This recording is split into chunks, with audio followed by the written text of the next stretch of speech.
Hello learners, welcome to the channel science with Pinki. हम लोगों ने एचटेट पीजीटी बायोलॉजी के प्रीवियस ईयर क्वेश्चन की एक सीरीज़ स्टार्ट करी है, जिसके अंदर हम एक क्वेश्चन को बेस बना करके कंसेप्ट को क्लैरिफाई कर रहे हैं।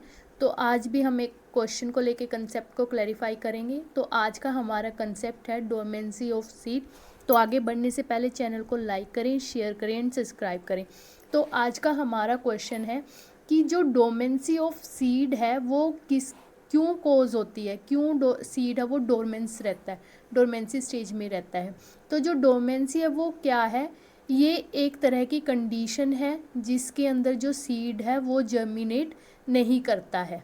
ठीक है, मतलब सीड जर्मिनेट नहीं करता तो उससे हमारा जो प्लांट है वो ग्रो नहीं होएगा। तो जो डोरमेंसी ऑफ सीड है वो क्यों होती है? तो इसने ऑप्शंस दे रखा है।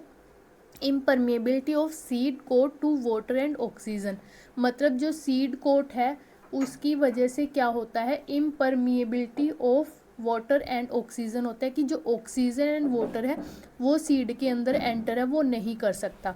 सेकंड है आपका इमेच्योरिटी ऑफ एम्ब्रॉय, जो आपका एम्ब्रॉय है वो प्रॉपरली मेच्योर नहीं है।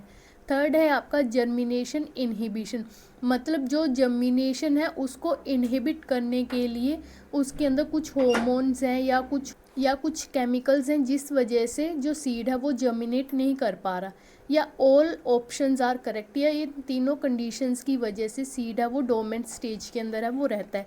तो इसका हमारा राइट आंसर रहेगा all options are the correct, मतलब impermeability of seed coat to water and oxygen, immaturity of the embryo, germination, inhibition, इन तीनों की वजह से जो सीड है वो डोरमेंसी स्टेज के अंदर है वो रहता है। तो जो सीड डोरमेंसी है वो क्या होता है? ये एक फिजियोलॉजिकल कंडीशन है, मतलब जो सीड है उसकी एक फिजियोलॉजिकल कंडीशन है। उसमें क्या होता है कि जो आपका सीड जर्मिनेट कर सकता है, वाइएबल सीड किनको बोलते हैं हम लोग, जो जर्मिनेट कर सकता है, जो जर्मिनेट कर सकता है लेकिन वो अनेबल हो जाता है आपका जर्मिनेट करने पे। क्यों? अगर हम उसको फेवरेबल कंडीशंस प्रोवाइड करेंगे, उन कंडीशंस में भी वो ग्रो है वो जर्मिनेट है नहीं कर सकता, तो इस कंडीशन को हम क्या बोलते हैं? सीड डोरमेंसी है वो बोलते हैं। तो जो कंडीशंस हैं, फेवरेबल कंडीशंस हैं, उसके अंदर क्या क्या चीज़ें आती हैं? एडिक्वेट मॉइस्चर होना चाहिए, टेम्परेचर सुटेबल होना चाहिए, ऑक्सीजन होना चाहिए, और जो लाइट है उसकी प्रेजेंस भी ज़रूरी है। तो जो डोमेंसी है उसकी नीड क्यों पड़ी? जो डोमेंसी है वो क्या करता है, वो एक तरह की सर्वाइवल स्ट्रेटजी है। मतलब जैसे अभी हमारा जैसे राइस कट रहा है, तो राइस कट रहा है तो इसका जो सीड है उसको हम स्टोर करके रख लेते हैं फॉर नेक्स्ट सीज़न ग्रोथ के लिए, कि नेक्स्ट सीज़न आएगा तो हम उस सीड को क्या कर देंगे, ग्रो कर देंगे। तो मतलब एक तरीके की सर्वाइवल स्ट्रेटजी होती है जिसके अंदर हम जो उसका जर्मिनेशन पावर है उसको रोक देते हैं ड्यूरिंग अनफेवरेबल सीज़न। जैसे अब विंटर का सीज़न आएगा तो उसमें तो वो ग्रो नहीं करेगा, तो वो राइस के लिए अनफेवरेबल सीज़न है। लेकिन जैसे ही फेवरेबल सीज़न आएगा अगर हम उसको ग्रो करेंगे तो वो जर्मिनेट है वो कर जाएगा। तो जो सीड की डोमेंसी है वो आपका वेरी कर सकता है कि कुछ डेज़ की भी हो सकती है, ईयर्स की भी हो सकती है। तो जो डोरमेंसी है वो आपका 3 टाइप्स का है, इनेट, एनफोर्स्ड एंड इंड्यूस्ड। जो इनेट है वो तो क्या होती है आपका कि जो एम्ब्रॉय प्रेजेंट है सीड के अंदर उसकी इमेच्योरिटी की वजह से। ठीक है, जो एनफोर्स्ड डोरमेंसी है वो किस वजह से होता है? अनफेवरेबल एक्सटर्नल एनवायरनमेंट की वजह से, कि जो आपका एनवायरनमेंट है वो सीड जर्मिनेशन के लिए क्या है, अनफेवरेबल है। नेक्स्ट है आपका इंड्यूस डोरमेंसी। इंड्यूस डोरमेंसी का मतलब है कि आप खुद से इंड्यूस करवाते हैं डोरमेंसी की, उसको अनफेवरेबल कंडीशंस के अंदर रख रहे हैं या उसको कोई केमिकल ट्रीटमेंट दे रहे हैं, तो उस वजह से जो डोरमेंसी होएगी उसको आप क्या बोलते हो? Induced dormancy. ठीक है, जो सीड डोरमेंसी हो रही है उसके कारण क्या क्या है कि किस वजह से जो सीड है वो डोरमेंट स्टेज के अंदर है वो चला जाता है। फर्स्ट तो क्या है, इम्परमिएबिलिटी ऑफ सीड कोट। जैसे आप कोई भी सीड है वो देखते हैं तो उसके ऊपर पल्प होता है। जैसे हम घरों में देखते हैं कि चने वगैरह है, अगर हम रात को भिगो देते हैं तो सुबह अगर देखेंगे तो उसको तोड़ के प्रेस करेंगे तो उसका जो सीड कोट है वो सेपरेट हो जाएगा। ठीक है। तो वही चीज़ यहाँ पे है कि जो सीड कोट है सीड का वो इम्परमिएबल होता है, मतलब उसके अंदर पानी है या ऑक्सीजन है वो नहीं जा सकता।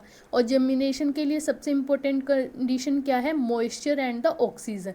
ठीक है, तो इस तरीके की डोर्मेंसी को हम क्या बोलते हैं? फिजिकल डोर्मेंसी। की सीड के फिजिकल स्ट्रक्चर की वजह से उसका डोरमेंट होना, मतलब सीड कोट की वजह से उसके अंदर पानी नहीं जा सकता, मॉइस्चर नहीं जा सकता, एयर नहीं जा सकता, ऑक्सीजन नहीं जा सकता। तो उस वजह से जो सीड की डोर्मेंसी है उसको हम क्या बोलते हैं? फिजिकल डोर्मेंसी। नेक्स्ट है आपका इमेच्योरिटी ऑफ एम्ब्रॉय। कि जो आपका एम्ब्रॉय है जहाँ से जर्मिनेशन स्टार्ट होता है, एम्ब्रॉय ग्रो करता है तभी जर्मिनेशन होता है। तो जो आपका एम्ब्रॉय है वो पहले से ही क्या है? इमेच्योर है। ठीक है, और इस तरह की डोर्मेंसी को हम क्या बोलते हैं? मॉर्फोलॉजिकल डोर्मेंसी।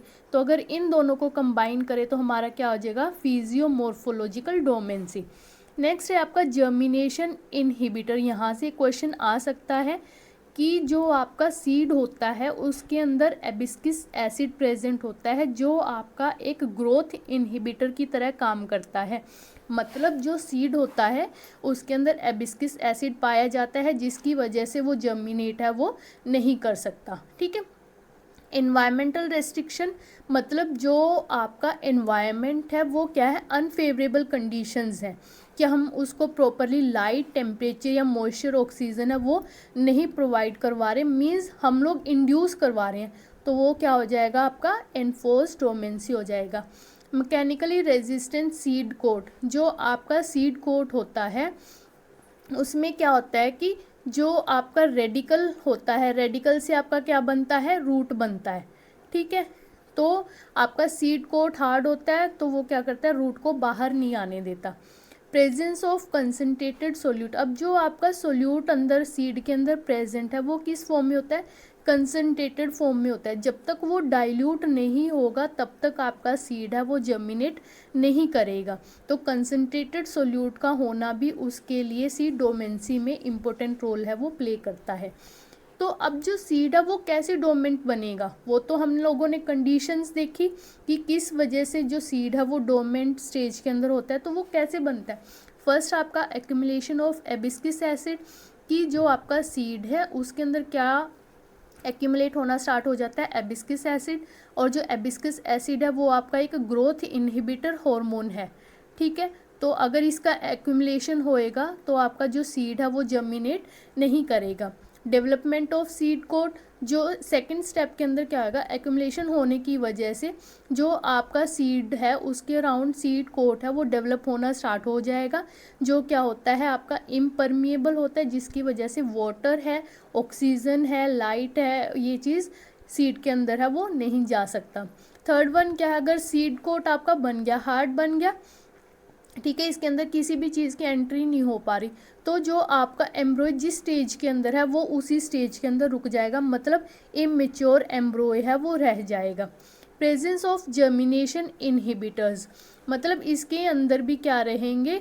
जर्मिनेशन इनहिबिटर, जैसे आपका एबिस्किस एसिड है या कोई और केमिकल कंपाउंड्स प्रेजेंट है जिस वजह से क्या होता है? जो आपका सीड है वो जर्मिनेट नहीं कर सकता। नेक्स्ट है आपका एनवायरमेंटल क्यूज़। जो एनवायरमेंटल क्यूज़ है वो क्या होता है कि आप उसको प्रॉपरली टेम्परेचर नहीं प्रोवाइड कर रहे, लाइट नहीं दे रहे, और जब तक वो तब तक डोर्मेंसी कंडीशन में रहेगा जब तक फेवरेबल कंडीशंस हैं वो नहीं आ जाती।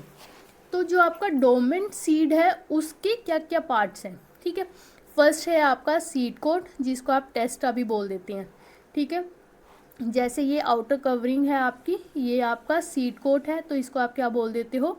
टेस्टा है वो बोल देते हो। ये सोक्ड का इन्होंने दिखा रखा है डायग्राम के अंदर। नेक्स्ट है आपका हाइलम। जो हाइलम है, मतलब आप कभी भी कोई सीड देखेंगे तो उसके अंदर एक स्कार प्रेजेंट होता है। जैसे गेहूं का देखेंगे या आप चने का भी एग्जाम्पल ले सकते हैं, तो उसके अंदर एक स्कार प्रेजेंट होता है। तो उस स्कार को हम क्या बोलते हैं? हाइलम बोलते हैं। और उस स्कार की वजह, उस स्कार के थ्रू वो किससे अटैच होता है? प्लांट से अटैच है वो होता है। ठीक है, नेक्स्ट है आपका एम्ब्रॉय। जो एम्ब्रॉय है वो जर्मिनेट करता है तभी जाके नया प्लांट है वो बनता है। तो इसके 3 पार्ट्स हैं आपका कोटाइलेडन्स, रेडिकल एंड प्लूम्यूल। जो कटाइलेडन्स होते हैं, जैसे आप चने के दो पार्ट देख सकते हैं, जैसे ही हमने चना रात को भिगोया, सुबह देखेंगे तो उसके दो हिस्से होते हैं, ठीक है। तो उन हिस्सों को हम क्या बोलते हैं, कोटाइलेडन्स है वो बोलते हैं। तो ये किस लिए का काम करते हैं, फूड को स्टोर करने का काम करता है, और इसी से क्या होता है, जो सीड है उसको एनर्जी मिलती है जब वो जर्मिनेट करता है। नेक्स्ट है आपका रेडिकल। जो एम्ब्रॉयनिक रूट है, मतलब रूट से क्या बनेगा आपका, रेडिकल से आपका क्या बनेगा, रूट बनेगा, और जो प्लूम्यूल है उससे आपका क्या बनेगा, शूट बनेगा, जब भी जर्मिनेशन है वो स्टार्ट होती है। नेक्स्ट है एंडोस्पर्म। जो एंडोस्पर्म है कुछ सीड्स के अंदर ही पाया जाता है। ये क्या करता है, जो आपका एम्ब्रॉय होता है उसको सराउंड करके रखता है, ठीक है।